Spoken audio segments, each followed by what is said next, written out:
할렐루야. 아멘. 감사합니다. 아주 크게 나와주셔서 이제 10월 둘째 주 벌써 어느덧 완연한 가을이 되었습니다. 이 말은 우리 청년들에게는 중간고사 시즌이 다가왔다라는 말이기도 하고 2025년 한 해가 이제 얼마 남지 않았다라는 뜻이기도 합니다. 바라기는 지금까지 열심히 달려온 우리 비청년부 모두가 주님 안에서 남은 시간도 최선을 다해 살아가면서 하나님과 사랑의 관계를 매일매일 새롭게 쌓아가시기를 소망합니다. 아멘. 네, 이번 10월부터 시작되는 시리즈 설교의 주제는 믿음을 말하는 태도입니다. 유진 피터스는 이거 믿음을 이렇게 정의했습니다. 믿음은 한 방향으로 오래도록 순종하려는 태도 속에서 드러난다. 처음으론 보이지 않던 그 길이 사람들이 계속 그 길을 걸어 다니면 풀이 죽고 밟히고 하면서 어떤 오솔길 같은 길이 생기는 것처럼 믿음도 어느 날 갑자기 뚝 떨어지는 것이 아니라 꾸준히 순종하는 그 태도로 반복 속에서 형성된다라는 것을 이렇게 비유로 표현하셨습니다. 앞으로 우리는 4가지의 태도를 살펴볼 건데 저와 처음으로 나누게 될 태도는 성실입니다. 그래서 오늘 설교 제목을 우리 다시 한번 크게 한 목소리로 읽겠습니다. 시작. 네, 성실, 한결같이 걷는 태도입니다. 국어 사전에 보니까요, 이 성실이라는 단어는 정성스럽고 참되다라는 뜻을 가집니다. 우리가 초등학교나 학창 시절 생각하면 100m 달리기는 운동회 때 매일매일 계주로 있습니다. 매번 합니다. 그런데 마라톤 이런 것들은 오랜 시간 꾸준히 달려야지만 가능하기 때문에 운동회 같은 그런 행사에선 절대 하지 않아요. 이처럼 성실은 하루하루에 아주 정성스러운 꾸준함과 그리고 진득하게 참된 마음으로 있는 인내가 쌓여서 드러나는 태도입니다. 그래서 저는 사실 이 성실이라는 주제를 제가 설교를 하게 됐을 때 너무너무 힘들었어요. 성실, 나와 정말 거리가 멀다. 성실함이 다은아 너는 정말 성실하다라는 말을 저는 거의 못 들어본 것 같아요. 저는 작심삼일도 엄청 심하고 뭔가 유튜브도 한번 해볼까 하다가 이제 포기하고 인스타툰이라고 있어요. 인스타로 막 만화 그리는 거 그거 재밌겠다 한번 해볼까? 1개, 2개 정도 올리고 바로 접고. 그러니까 저는 약간 성실함이라는 것이랑 좀 거리가 멀다고 생각했습니다. 이처럼 꾸준하게 참되게 하는 게 성실인데 이 성실함은 당장 내가 오늘부터 성실해야지 뭔가를 해야지 한다고 해서 당장 우리 눈앞의 현실이 바뀌지가 않습니다. 변하지가 않아요. 그리고 뭔가를 한다고 해서 잘 알아봐주는 사람도 적습니다. 그리고 당장의 어떤 성과가 잘 보이지 않으니까 성실함이라는 태도가 좀 무시받기도 하고 또 장기적으로 열매를 좀 장기적으로 봐야 되니까 중간에 번아웃도 오고 약간 그런 느낌입니다. 그래서 요즘 저 같은 그리고 여러분과 같은 우리 청년 세대는 이 성실하다라는 그 가치를 예전 우리 부모님 세대보다는 좀 덜 느끼는 것 같아요. 이제 될 놈 될, 안 될 안, 이런 이제 좀 지나갔지만 유행어도 생각해보면 이 될 놈은 돼요, 결국에. 안 될 놈은 뭘 해도 안 돼. 약간 요런 우리 안에 있는 어떤 생각들. 그리고 흑수저, 금수저. 우리 태어날 때부터 정해져 있으니까 성실하게 뭘 한다고 해서 우리 삶이 변하겠어? 절대 안 바뀌지. 요런 우리 청년들의 말들이 회자되는 걸 보면 노력하는 것이나 성실하다는 게 인생을 바꾸지 않나. 인생 못 바꿔 라고 생각하는 시대를 살고 있습니다. 그러니까 열심히 살아도 보상이 없어요. 그러니까 차라리 나는 한 방을 노린다. 로또, 주식, 당첨 이런 것들. 그러니까 좀 빠른 길을 찾아서 성공하자라는 풍조가 사실 우리 가운데에 만연합니다. 자, 그렇다면 이런 세상 속에서 우리 그리스도인들은 왜 성실해야 될까요? 사실 성실하게 안 살고 진짜 아까 말했듯이 로또, 비트코인 이런 거 한 방 노려가지고 그냥 빵 떠가지고 잘 살면 되는데 굳이 한 직장에서 막 몇십 년씩 일하면서 성실하게 사는, 난 너무 지루하고. 우리 그리스도인들도 마찬가지죠. 왜 우리가 그렇게 굳이 살아야 되나요? 바보 같아 보이죠. 근데 오늘 여러분들과 이 주제를 나누기 위해서 이것을 명확하게 짚고 가야 합니다. 왜 그리스도인은 성실해야 되냐? 라고 누군가 물어본다면 이렇게 얘기해야 돼요. 세상은 결과만 보고 판단하지만 하나님은 태도를 보시는 분이기 때문이라는 겁니다. 눈에 보이는 어떤 성과보다 우리 안에 있는 그 마음의 진심, 정성, 그리고 그럼에도 불구하고 하나님을 신뢰하며 걷는 그 방향성을 귀하게 여기시는 분이 우리 하나님이시기 때문이에요. 그래서 성경에서 말하는 성실은 단순히 열심히 사는 태도가 아닙니다. 그건 너무 1차원적이에요. 성경에서의 성실은 하나님과의 관계 속에서 드러나는 성실입니다. 그것을 오늘 저는 여러분들과 이렇게 정의하고 싶습니다. 헤세드. 다 같이 한번 읽어볼까요? 헤세드. 헤세드. 네. 이 헤세드라는 단어는 사실 성경의 히브리어로 굉장히 많이 나오지만 딱 한 단어로 명확하게 정의되지가 않습니다. 성경 곳곳에서 헤세드는 다양하게 번역이 되는데 사랑, 어떨 때는 자비, 어떨 때는 인자 이런 것들로 번역이 돼요. 그런데 이 모든 단어들의 공통점이 뭐냐면 끝까지 포기하지 않는 성실한 사랑이라는 뜻입니다.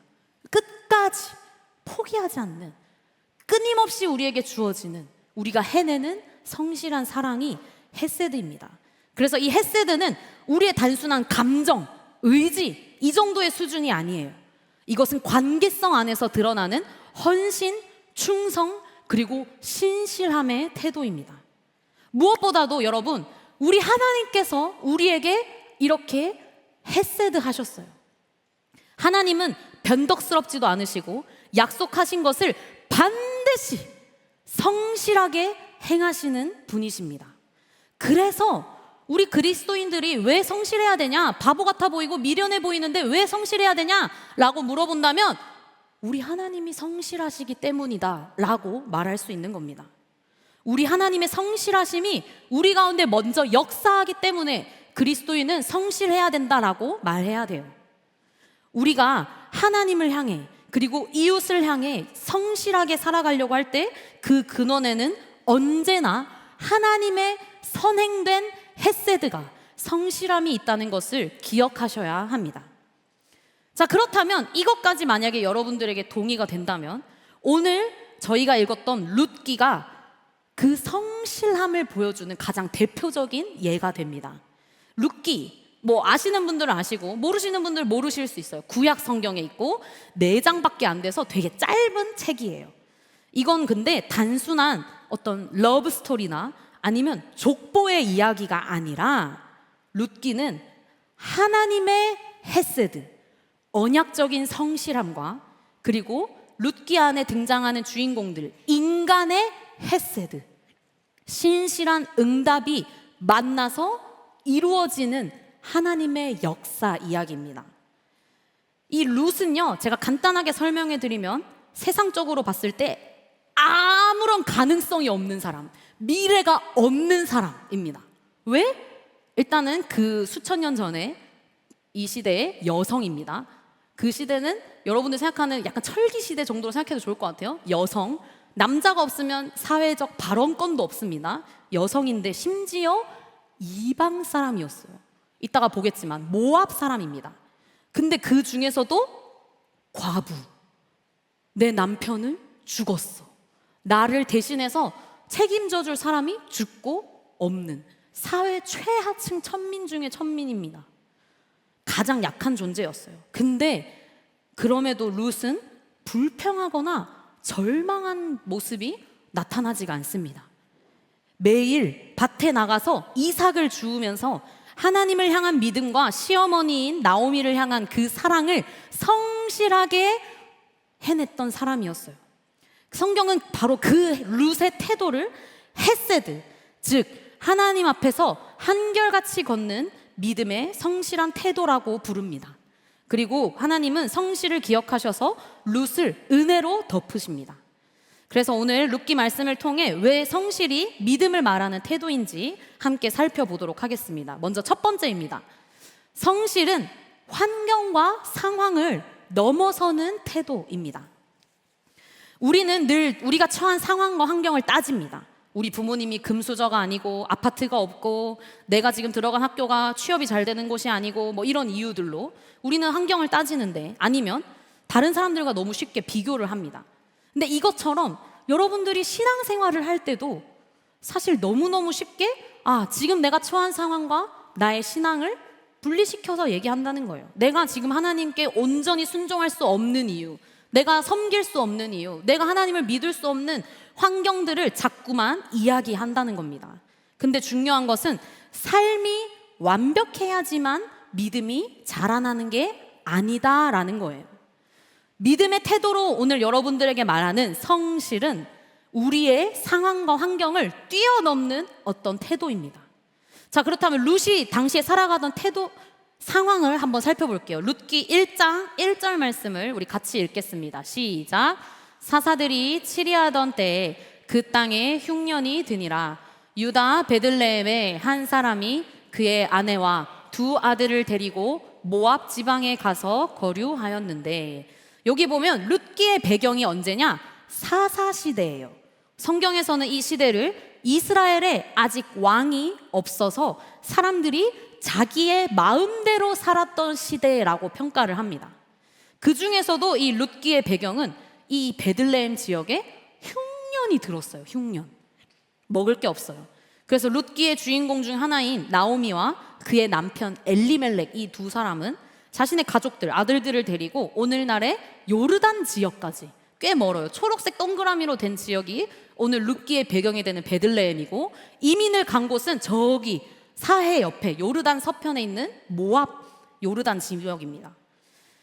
하나님께서 약속하신 땅 가나안에서, 하나님 약속하신 이 땅에서 정착하고 잘 살아남는 게 하나님께서 약속하신 건데, 살아남기 위해서 사실은 배가 고파서 이들이 베들레헴을 떠났다라고 해석할 수도 있지만, 약간 신앙의 관점으로 봤을 때는 하나님의 약속을 너무 쉽게 잊어버리는 사사시대의 사람들의 모습을 대표하는 모습이기도 해요. 자, 그렇다면 우리 가족 이제 먹을 게 없고 힘드니까 이민을 가면 좀 잘 살겠지 하고 모압 땅까지 갔어요. 자, 그럼 그 이후에 이들의 삶은 풍족했을까요? 이후에 1장 3절에서 5절을 보면 더 비참합니다. 나오미의 남편 엘리멜렉이 죽고 나오미와 그의 두 아들이 남았으며, 그들은 모압 여자 중에서 그들의 아내를 맞이하였는데 하나의 이름은 오르바요, 하나의 이름은 룻이더라. 그들이 거기에 거주한 지 10년쯤에 말론과 기럨 두 사람이 다 죽고 그 여인은 두 아들과 남편의 뒤에 남았더라. 모압 땅에 갔어요. 우리 가족 이제 잘 살아보세 했는데 10년 안에 내 남편 죽었고 내 두 아들 다 죽습니다. 멋진 계획과 꿈이 좌절로 찾아왔어요. 이제 나오미는 늙어버린 나 자신과 아무것도 모르는 이방 며느리 2명, 이렇게만 남은 사회 최하층 과부들이 되었습니다. 그래서 이제 모든 것을 잃었으니까 나는 다시 베들레헴에 돌아가겠다라고 얘기를 하고, 며느리들한테 얘들아, 나에게는 이제 소망이 없으니까 너네 각자 집으로 다 가라, 다시 돌아가, 괜찮아, 이렇게 얘기를 했는데, 며느리들이 처음에는 안 돼요 어머니, 어떻게 나 어머니를 혼자 두고 막 울면서 했다가 결국 한 명의 며느리는 돌아갑니다. 근데 마지막에 남은 그 한 명의 며느리 룻은 시어머니가 자신을 떠나라 라고 했는데도 어머니와 또 하나님과의 관계, 신앙을 붙드는 고백을 드려요. 그게 이 유명한 룻기 1장 16절 말씀인데, 우리 다 같이 이거는 한번 읽어보겠습니다. 시작. 룻이 이르되 내게 어머니를 떠나며 어머니를 따르지 말고 돌아가라. 강권하지 마옵소서. 어머니께서 가시는 곳에 나도 가고 어머니께서 머무시는 곳에 나도 머물겠나이다. 어머니의 백성이 나의 백성이 되고 어머니의 하나님이 나의 하나님이 되시리니. 아멘. 룻이 사실은 엄청난 신앙 고백을 한 거예요. 나오미가 믿는 하나님이 내가 믿는 하나님이 되고, 나오미 시어머니가 돌아가시는 그곳에 나도 죽기를 원한다 라고 고백했습니다. 근데 이거를 너무 단순하게 어떤 충효 사상 뭐 이런 걸로 해석하면 너무 단순하게 보는 거고요. 오히려 이런 처참하고 절망적인 상황 속에서도 하나님을 바라보는 한 사람의 믿음의 고백으로 이해해야 합니다. 이게 룻의 입장에서 보면 뭐 룻의 나이가 몇 살이었을진 잘 모르겠지만 그래도 뭐 10대 후반에서 20대 초중반이 아니겠습니까? 근데 이 여인이 평생 모압 땅에서 다른 이방신들을 섬기며 살아왔는데 나는 이제 이 모든 것을 뒤로하고 유일신 하나님, 나오미 나의 시어머니가 믿는 그 하나님을 나도 믿겠습니다 라고 회심을 한 거예요. 여호와를 믿던 시댁이 줄줄이 죽어나가는 모습을 보는데도 나는 이때까지 내가 믿은 신이 아니라 우리 가족들이 믿었던 하나님을 섬기겠습니다 라고 말한 겁니다. 룻은 좌절하거나 떠나지 않았어요. 오히려 그 상황에서도 하나님을 신뢰하고 나오미와 함께 베들레헴으로 돌아가기를 결정했습니다. 바로 여기서 룻의 헤세드, 성실함이 드러납니다. 사실은 시어머니를 돌봐야 할 의무가 없어요. 이미 나오미가 나를 떠나가라 라고 배려도 해줬고 사실 나는 그냥 모압 땅 다시 가서 재혼하고 살면 되는데 룻이 그 나오미를 끝까지 섬기기로 결단하고 행동에 옮겼습니다. 이러한 룻의 헤세드는 어떤 형편 때문이 아니라 내가 지금 처한 상황 때문이 아니라 하나님을 향한 방향 때문이었습니다. 하나님을 바라보기 때문에 가능했던 태도였어요. 삶이 완벽할 때 우리의 성실함이 빛나는 것이 아닙니다. 현실이 다 갖추어져 있기 때문에 믿음이 자라는 것도 아닙니다. 오히려 척박한 현실 속에서도 하나님을 신뢰하며 한결같이 걷는 그 태도가 성실인 줄 믿으시길 바랍니다. 두 번째로 성실은 하루하루 꾸준하게 걸어가는 태도입니다. 자, 우리는 종종 찬양 집회나 어떤 수련회와 같은 특별한 은혜의 순간을 통해서 내 인생이 180도 변화되고 헌신하게 되는 뭐 그런 걸 기대하는데 너무 잘 아시죠, 여러분? 그거 다 가스라이팅인 거? 절대 그러지 않습니다. 은혜는 받을 수 있지만 그 순간만을 통해서 내 인생이 180도 바뀐다? 그거는 진짜 조심하셔야 돼요. 네, 조심하셔야 돼요. 현실은 그렇지 않아요. 은혜의 감동은 시간이 지나면 희석됩니다. 내 눈앞의 상황 변하지 않아요. 내 가족들 여전해요. 나 취업 여전히 안 돼요. 그런 상황 속에서 살아갈 때 우리가 할 수 있는 일은 단 하나입니다. 매일 하루하루 성실하게 우리 하나님과 동행하는 것. 신앙의 성장이 단번에 이루어지는 게 아니에요. 오히려 반복된 하루의 지속 속에서 믿음이 자라나는 것입니다. 이 룻도 마찬가지로 하루하루의 성실함이 빛났어요. 이것은 한번 살펴볼 건데 베들레헴에 이제 나오미와 룻이 빈털털이 과부돼가지고 돌아왔을 때가 보리를 추수하기 시작한 때에 도착을 했습니다. 자, 이런 두 사회 최하층 과부들에게 가장 중요한 일이 뭐겠어요? 당장 우리가 먹고 사는 일이 중요하죠. 먹고 사는 일. 그때 이렇게 룻이 말합니다. 어느 날 모압 여인 룻이 나오미에게 말했습니다. 밭에 나가볼까 합니다. 혹시 나에게 잘 대하여 주는 사람을 만나면 그를 따라다니면서 떨어진 이삭을 줄까 합니다. 이렇게 룻이 어느 날 이제 결단을 한 거예요. 더 이상 우리 이렇게 가만히 있으면 안 돼요. 어머니, 제가 밭에 가서 뭐라도 할게요. 이삭이라도 주워올게요. 이 말은 단순히 또 생계를 위한 뿐만이 아니라 레위기 23장 22절에 나오는 하나님의 말씀, 율법을 기억한 말이었습니다. 레위기 말씀을 보시면 너희 땅에 곡물을 벨 때 밭 모퉁이까지 다 베지 말고 떨어진 것을 줍지도 말고 그것을 가난한 자와 거류민을 위해서 남겨둬라. 하나님이 이 사회의 약자들을 배려하기 위한 이 말씀을 제정해 두셨어요. 그러니까 룻도 이 말씀을 믿고 내가 오늘 밭에 나가서 정말 하나님의 말씀대로 사는 그 한 영혼을, 한 분을 만나면, 잘 대해준 사람 만나면 좋겠습니다 하고 믿음으로 나아간 거예요. 특히나 과부의 여자가 혼자 나가서 이삭 줍는다? 사실 어떤 일이 발생해도 전혀 이상하지 않습니다. 업신여김을 당하거나 희롱을 당하거나 진짜 안 좋은 일들이 일어날 수 있음에도 룻은 자신의 작은 성실함을 이 이삭 죽기로 나타냈습니다.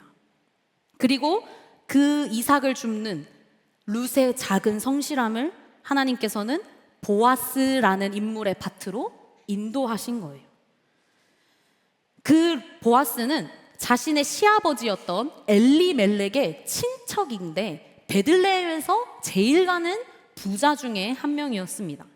그래서 때마침 룻이 이삭을 줍는데 우연히 때마침 보아스가 우리 종들이 잘하고 있나 보려고 그 밭에 나온 거예요. 그리고 이렇게 이야기를 합니다. 룻기 2장 5절 보면 보아스가 일꾼들을 감독하는 젊은이한테 뭐야 저 여자 못 보던 여잔데 누구예요? 이렇게 물어본 거죠. 그랬더니 이 일꾼들을 관리하는 감독인 젊은이가 저 젊은 여인은 나오미와 함께 모압 지방에서 돌아온 사람인데요. 이게 곡식단 사이에서 떨어진 이삭을 줍도록 허락해달라고 하더니 아침부터 와서 지금까지 저렇게 서 있네요. 이렇게 얘기를 한 거죠.